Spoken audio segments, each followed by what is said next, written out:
Good afternoon students. Next देखिए definition है Poisson bracket की। पॉइसन ब्रैकेट क्या है? अगर हमारे पास एक फंक्शन है फाई, जो कि किसका फंक्शन है? टी, क्यू आई और पी आई का।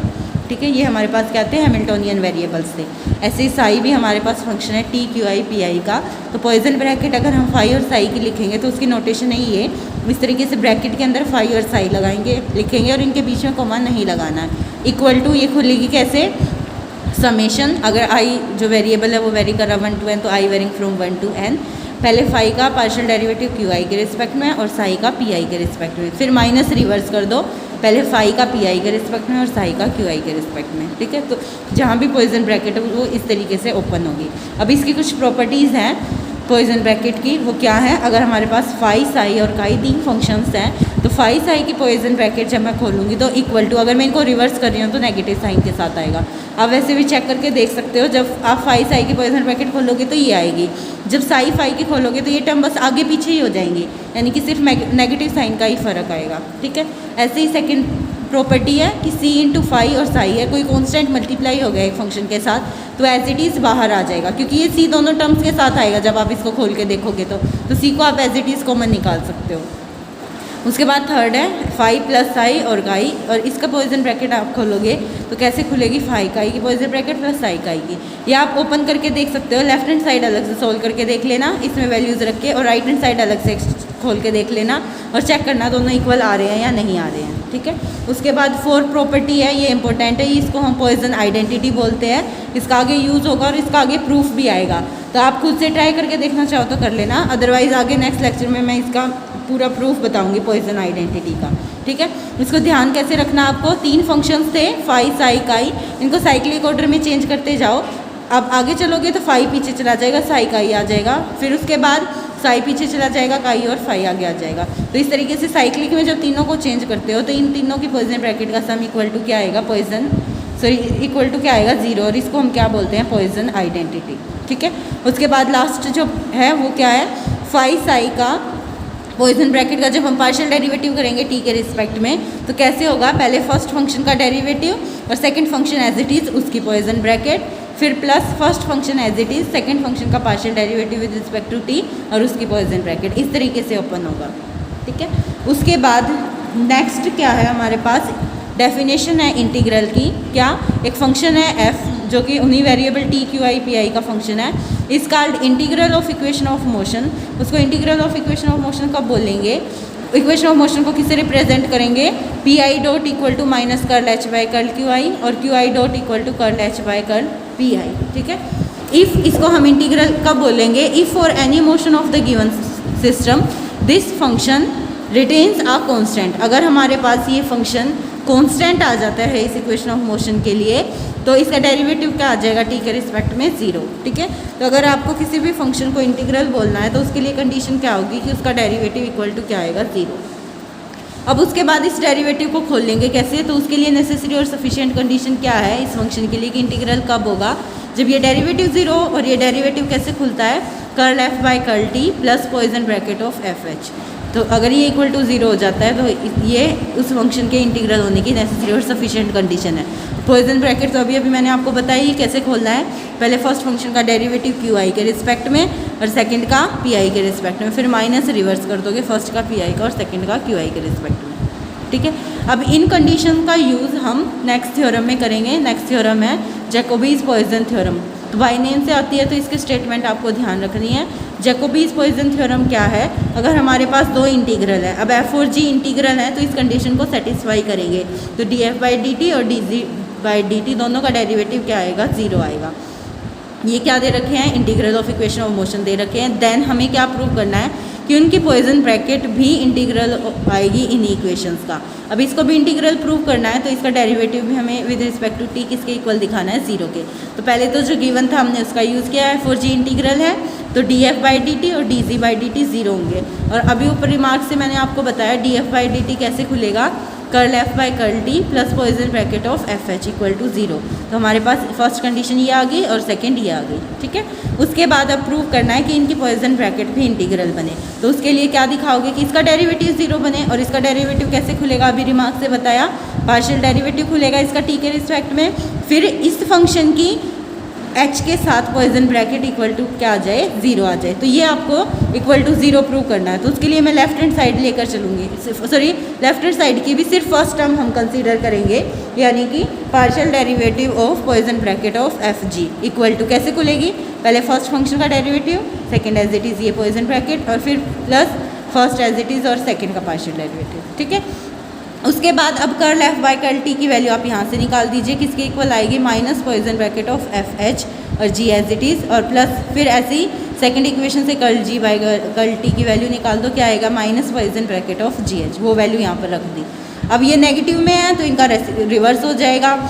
ये प्रॉपर्टी मैंने आपको बताई थी, पॉइजन ब्रैकेट की फर्स्ट प्रॉपर्टी यही थी, नेगेटिव साइन अगर हटाना है तो इसको रिवर्स कर दो, ये बन जाएगी poison bracket of H F, और ये बन जाएगी पॉइजन ब्रैकेट ऑफ, ये आगे आ जाएगा, इसके साथ खोलना है, ये आगे रिवर्स कर रहे हो ना, जी एच की पॉइजन ब्रैकेट आगे आ जाएगी और एफ बाद में चला जाएगा। अब ये इसके इक्वल आया है, ठीक है। उसके बाद हमने क्या किया, उसके बाद यहाँ तक आने के बाद अब हमने क्या किया, इसकी वैल्यू निकाल लो आप थर्ड इक्वेशन से और उसकी वैल्यू ये पुट कर दो, ठीक है। क्या करें हम, जो ये थर्ड इक्वेशन थी ये तो आपको प्रूव करनी है, तो इससे वैल्यू नहीं निकालनी है, आपको क्या करना है, इसकी वैल्यू इसमें पुट करनी है। ये वैल्यू आपने निकाल दी ना, फर्स्ट टर्म कंसीडर की थी, इस वैल्यू को इस थर्ड इक्वेशन में पुट कर दो, तो आपके पास ये 3 टर्म्स का सम आ जाएगा, और ये 3 टर्म्स का सम आपके पास इक्वल टू 0 होता है। क्यों, बाय पॉइजन आइडेंटिटी अभी मैंने बताया, अगर साइक्लिक ऑर्डर में आप इन तीनों टर्म्स की पॉइजन ब्रैकेट ले रहे हो तो उसका सम क्या आएगा, 0। तो बाय पॉइजन आइडेंटिटी आपके पास इन तीनों का सम क्या आ जाएगा, 0। तो आपके पास ये इक्वेशन प्रूव हो जाएगी। तो इसका मतलब जो पॉइजन ब्रैकेट है ये क्या बन जाएगी, integral of equation of motion, ठीक है। उसके बाद नेक्स्ट है राउट्स इक्वेशन। राउट्स इक्वेशन क्या है, for the basic variable characterising the state of system at time t, routes propose taking a part of Lagrangian variable and a part of Hamiltonian variable.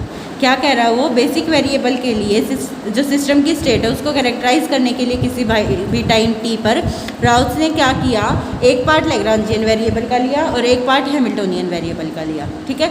Lagrangian variable थे t Q I और Q I dot, और Hamiltonian variable क्या थे, t Q I P आई। तो routes variable में उसने दोनों का पार्ट ले लिया, तो अब वेरिएबल क्या बन गए, t क्यू आई और क्यू आई डॉट, ठीक है। और दूसरा उसने ले लिया T Q alpha P alpha, उन तीनों का कॉम्बिनेशन ले लिया। तो जो लैग्रांजियन वेरिएबल थे वो उसने ले लिए I varying from 1 to m, total m हो गए, और अल्फ़ा ले लिया इसने m+1 to n, तो टोटल ये कितने बन गए, n - m वेरिएबल, ठीक है।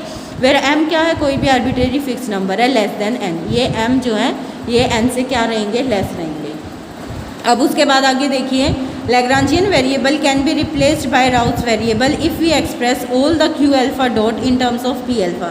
तो कह रहा है कि लैग्रांजियन वेरिएबल्स को हम रिप्लेस कर सकते हैं राउट्स वेरिएबल से। कैसे, अगर आपके पास लैग्रांजियन वेरिएबल 3 ही होंगे, टी क्यू आई डॉट, ठीक है। और अगर आपको उसको कन्वर्ट करना राउट्स वेरिएबल में तो आपको पी अल्फ़ा वाली टर्म्स भी लानी पड़ेंगी। तो उसके लिए आप जो क्यू आई डॉट और पी आई उनमें जो एक्सप्रेशन है वो यूज़ करोगे। तो उसने यही किया, क्यू अल्फ़ा डॉट को पी अल्फ़ा की टर्म्स में एक्सप्रेस कर लिया। तो वो रिलेशन क्या था, पीछे आपके पास आप पढ़ चुके हो, P alpha equal to curl L by Q alpha dot, ठीक है। ये एक्सप्रेशन हमने ले लिया। तो शुरू में अगर आपके पास लैग्रांजियन वेरिएबल है तो उनको आप उनकी हेल्प से आप पी अल्फ़ा भी ले आए, तो अब आपके पास सारे वेरिएबल्स आ गए जो आपको चाहिए थे, यानी कि सारे राउट्स वेरिएबल की टर्म्स में आ गए। तो वो यही कह रहा है कि लैग्रांजियन वेरिएबल को हम रिप्लेस कर सकते हैं राउट्स वेरिएबल से बाय यूजिंग दिस रिलेशन। अब हमने क्या सपोज किया, हमने सपोज किया कि ये डिटर्मिनेंट किसके इक्वल है, नॉन ज़ीरो के। ऐसा क्यों सपोज किया, क्योंकि हम इस राउट्स इक्वेशन निकालने के लिए हम डोंकिन्स थ्योरम का यूज़ करेंगे, और डोंकिन्स थ्योरम में ये गिवन आप ये कंडीशन आप लेकर चलते थे। तो इसीलिए डोंकिन्स थ्योरम अप्लाई करने के लिए हमने सपोज किया कि इसका डिटर्मिनेंट नॉन ज़ीरो है। तो अब वहाँ से अब आप ट्रांसफॉर्मेशन यूज़ कर सकते हो। क्या ट्रांसफॉर्मेशन थी आपके पास, कि अगर आपके पास ये डिटर्मिनेंट नॉन ज़ीरो है तो आपके पास क्या था, एक बार स्टेटमेंट दिखाती हूँ मैं आपको करना क्या है, इसमें जो डोंकिन्स थ्योरम है इसमें आप चेंजेस कर दीजिए। जैसे यहाँ पर x है, ठीक है, वहाँ पर देखिए x की जगह क्या चल रहा है, l चल रहा है। x की जगह क्या चल रहा है, क्यू अल्फ़ा डॉट और क्यू आई डॉट चल रहा है। तो हम क्या चेंजेस करेंगे, जहाँ जहाँ डोंकिन्स थ्योरम में वहाँ x की जगह आप l लेकर चलोगे और x की जगह क्यू आई डॉट लोगे, ठीक है। फिर जब ये ट्रांसफॉर्मेशन की आपने तो आपके पास क्या आया था, प्रूव करके आपके पास एक तो ये आया था कि xi equal to curl y by curl yi, ये आया था, ठीक है। तो अब xi की जगह तो हमने क्या लिया है, क्यू अल्फ़ा डॉट लिया है। y की जगह पे आप लोगे r, y की जगह पे आप लोगे r जो राउट्स फंक्शन है, और yi की जगह पे हम लेंगे p अल्फ़ा। तो देखिए आपके पास ये इक्वेशन बन जाएगी क्या, q alpha dot equal to वहाँ yi था ना, yi की सॉरी xi था, xi की वैल्यू हमने क्या रखी थी, q alpha dot equal to y की जगह क्या लिया r, तो curl r by curl yi की वैल्यू रखी p अल्फ़ा, तो वो इक्वेशन इसमें कन्वर्ट हो जाएगी। r यहाँ पर अब किस किस का फंक्शन है, जितने भी राउट्स वेरिएबल हैं यानी कि t q i q alpha q i dot p alpha routes function है इज गिवन बाय, ये भी पीछे मैंने आपको बताया था वो ट्रांसफॉर्मेशन हमने कैसे की थी, y is equal to summation xi yi minus x। तो यहाँ पर जब आप वैल्यूज़ रखोगे तो क्या बन जाएगा, y की जगह पे r रखना है, x की जगह पे l रखना है, xi की जगह पे qi डॉट रखोगे और yi की जगह पे क्या रखोगे, p अल्फ़ा। तो देखो ये इक्वेशन बन जाएगी r equal to summation p alpha q alpha dot minus L bar, ठीक है। और q अल्फ़ा डॉट के ऊपर बार लगा दिया, आगे ये साइन का मतलब बताएगा। अल्फ़ा वेरिएबल है, अल्फ़ा वेरी कर रहा है m+1 to n, ये हमने लिख दिया।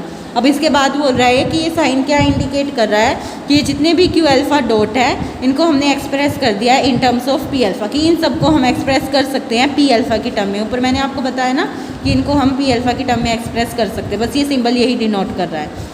उसके बाद इसने कहा अल्फ़ा जो m+1 to n है are regarded now as a parameter, ठीक है। Then by Donkin's theorem we get, अब डोंकिन्स थ्योरम में देखो आपके पास क्या थी, आपने क्या प्रूव किया था, curl y by curl alpha j equal to minus curl x by curl alpha j। तो अब y की जगह तो चलेगा r और x की जगह पे क्या चलेगा l, ठीक है। और जो वेरिएबल्स हैं वो पैरामीटर्स जितने भी वेरिएबल्स यहाँ लिए हैं सबके लिए वो इक्वेशन लिखोगे आप। तो एक बार देखो वेरिएबल क्या क्या थे, t q i q alpha q i dot, तो इन सब के लिए लिखेंगे हम। तो पहले q i के लिए लिखा, फिर q i डॉट के लिए, फिर q अल्फ़ा के लिए और फिर t के लिए, सारे वेरिएबल्स के लिए इक्वेशन लिख दी। उसके बाद अब लैग्रांज इक्वेशन आपके पास क्या होती थी, ये होती थी, बार बार यूज़ करते ही हो। ये लैग्रांज इक्वेशन एक बार l के लिए लिखी और एक बार r के लिए लिखी, ठीक है। उसके बाद अब इसने बोला है D of p alpha equal to curl l by curl q alpha. ये आपके पास कैसे आया है, देखिए यहाँ से आप इसकी वैल्यू निकाल दो, D of curl l by curl q i dot किसके इक्वल आ जाएगा, curl l by curl q alpha के इक्वल आ जाएगा। i की जगह अगर अल्फ़ा लिख रहे हो तो अल्फ़ा की टर्म्स में आ जाएगी ये इक्वेशन, ठीक है। और p अल्फ़ा आपके पास किसके इक्वल था, सेकंड इक्वेशन से curl l by curl q alpha dot के इक्वल था, ठीक है। अब उसमें ये वैल्यूज़ पुट करो, जो सेकंड इक्वेशन है सेकंड इक्वेशन को आप t के रिस्पेक्ट में डेरिवेटिव कर दो, तो इधर तो बन जाएगा डी ऑफ p अल्फ़ा और इधर इसका डेरिवेटिव आ जाएगा, और इसके डेरिवेटिव की वैल्यू यहाँ से निकाल दी curl l by curl q alpha. तो डी ऑफ p अल्फ़ा किसके इक्वल आ गया है, curl l by curl q alpha के। अब सेवन्थ इक्वेशन से देखिए, इक्वेशन 7 आपके पास थी क्या, curl r by curl q alpha equal to minus curl l by curl q alpha, ये आपके पास थी इक्वेशन नंबर 7। अब इसमें आप वैल्यू यूज़ करो curl l by curl q alpha की, किसके इक्वल आ चुका है, डी ऑफ p अल्फ़ा के, इसकी वैल्यू सब्स्टिट्यूट कर दी हमने, ठीक है। सेम ऐसे ही फोर्थ इक्वेशन आपके पास क्या थी, q alpha dot equal to curl r by curl p alpha, उसको एज इट इज़ रखा है। फोर्थ इक्वेशन को नया नाम दे दिया इक्वेशन नंबर 11। तो आपके पास जो तीन इक्वेशंस आई हैं, इक्वेशन नंबर 9, ठीक है, 10th और 11th, ये आपके पास क्या बन गई, सेट ऑफ राउट्स इक्वेशन बन गई। ये तीन इक्वेशन, ये 9th है, ये 10th है, ये 11th है। अगर आप इन इक्वेशंस को ध्यान से देखो तो 9th इक्वेशन तो लैग्रांज इक्वेशन बनी है, किसके लिए, r के लिए, ठीक है। और मतलब ये तो लैग्रांज इक्वेशन आ गई और ये दोनों आपके पास हैमिल्टन्स इक्वेशन थी, पीछे चेक करके देखना, ये लैग्रांज इक्वेशन थी और ये हैमिल्टन्स इक्वेशन थी। अब ये किसके लिए आ गई, r फंक्शन के लिए आ गई है, ठीक है। तो वो यही कह रहा है these equation consist of m second order differential equation of Lagrange type. आपके पास ये लैग्रांज टाइप इक्वेशन है और ये टोटल कितनी है, i वेरिएबल चल रहा है, i वेरिएबल कहाँ से कहाँ तक है, 1 to m, तो टोटल ये इक्वेशन कितनी बनेगी, m इक्वेशन। तो ये सिर्फ तीन इक्वेशन नहीं है, ये इक्वेशंस का सेट है जब आप इन वेरिएबल्स को वेरी करोगे तो। और ये है क्या, सेकंड ऑर्डर डिफरेंशियल इक्वेशन है, काउंटिंग में कितनी आई है, m। तो वही बात कर रहा है ये कि लैग्रांज इक्वेशन टोटल कितनी आएंगी, m आएंगी। फिर जो हैमिल्टोनियन टाइप है वो कितनी आएंगी, उनको इसने बोला है 2 × n - m। देखिए क्यों आई है, क्योंकि आपके पास यहाँ वेरिएबल कितना है, अल्फ़ा। अल्फ़ा मैं आपको पहले भी बता चुकी हूँ कितना आएगा टोटल काउंटिंग में, अल्फ़ा वेरी कर रहा था m+1 से लेकर n तक, तो टोटल ये कितना आएगा, n - m, ये n - m और ये भी n - m, तो टोटल कितना हो गया 2n - m। तो ये हैमिल्टोनियन टाइप की इक्वेशन कितनी बनेगी 2n माइनस n, ठीक है। So the Routh's equation is first equation plays the role of Lagrange function, while the दूसरी दो इक्वेशन है वो किसका काम करेंगी, हैमिल्टोनियन फंक्शन का। तो अगर आपके पास राउस इक्वेशन डिराइव करनी आए तो आपको ये आर्टिकल करना कंप्लीट।